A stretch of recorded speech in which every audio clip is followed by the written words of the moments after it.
We continue with our Heritage Day coverage, and this time we zoom in on our music. For more on this, we are joined in, using obviously, social media by Zoom, musician Billy Monama. A very good afternoon to you, Billy, and thank you for your time today. So tell us a bit more about the type of music that you play, African guitar, you call it.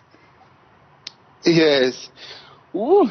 From the young age, when I started playing guitar in 1997, I was introduced, to South African, repertoire, the Mahona Toshe, the Abdullah Ibrahim, the Zex Nkosi, the West Nkosi. The list is endless. I started learning how to play guitar through African music. So growing up, then when I wanted to become a professional musician, I then went to school.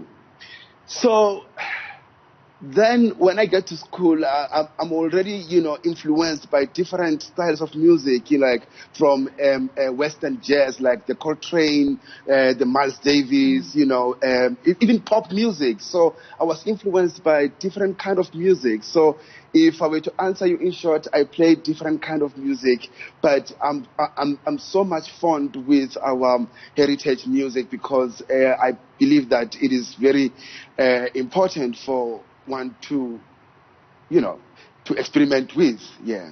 And I mean, as a musician and as an artist, you find yourself dipping into different styles and putting them together to come up with a new sound.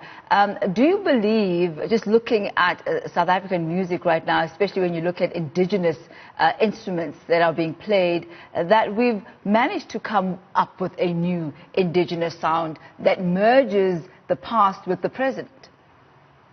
Yes, absolutely. People, they always say, hey man, Billy, now man, this thing of heritage, this, we long time moved, from indigenous, but it is very important that, people, they never forget where they come from. Their heritage is very important, because heritage is like a map into the future, so, same with every country, they never lose. There's always that element, that heritage element into the modern stuff. The music has evolved, right? And that is a fact. Music has evolved, but that doesn't give us the license to turn away from what we are, what makes us. And talking about that, Billy, I mean, you are also very much instrumental and involved in passing on what you've learned and passing on the skills of your music. I believe you are also doing some workshops. Tell us about those. Yes, well, I mean, I've been doing a workshop since 2016. I've traveled to different music institutions from from the varsities to colleges, high schools, and so many. Every time when I do a workshop, students, they want me to come back and, continue with the workshop. But sometimes there's administration that goes, with these, workshops, because you find that maybe when I want to come to a certain varsity, they are busy with their exams. And maybe they can't afford to fly me down, to do the workshop. So now those were kind of challenges. But this time around, I am in partnership with City of Johannesburg. So I'm currently doing the workshop at Soweto Theatre. It's a 3-day workshop. In my wish, it was supposed to be the whole year, because it's not easy to grasp this information within 3 days. But to add further, I'm writing a book now. It's busy. I mean, we're busy with it. It's in the process of editing, so that when the workshop is done, the learners, they have something to reference on. Because most of the time, after I've done the workshop, I get so many messages. People, they want me to teach, and I can't open the school. Opening a school is such a headache. I can open a school, so I can only do like a workshop series whereby we talk about African music. And African music is very broad because we as South Africans, we have a very rich cultural diversity. You know, we have the Tsonga people, who, like, you know, the ambassadors from the MDC Rindas. We have Maskanda music. You know, we have Sipedi. Listen, it's just broad.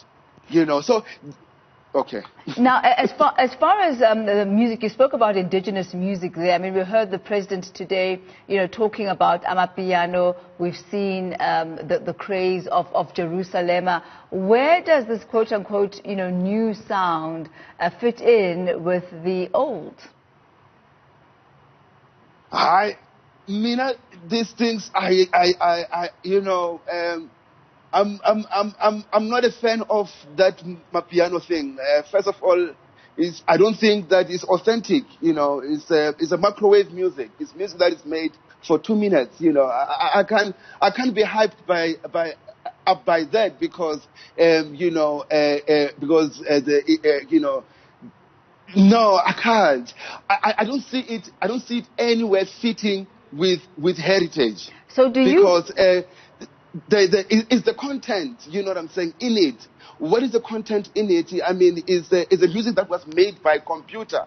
So I really can't comment that much about the Amapiano. But it's a great movement because, I mean, like, even hip hop is part of the evolution. But, you know, I don't see it as part of heritage, but it will be a part of heritage maybe in 200 years to come, because they always say that today's hits are tomorrow's classics.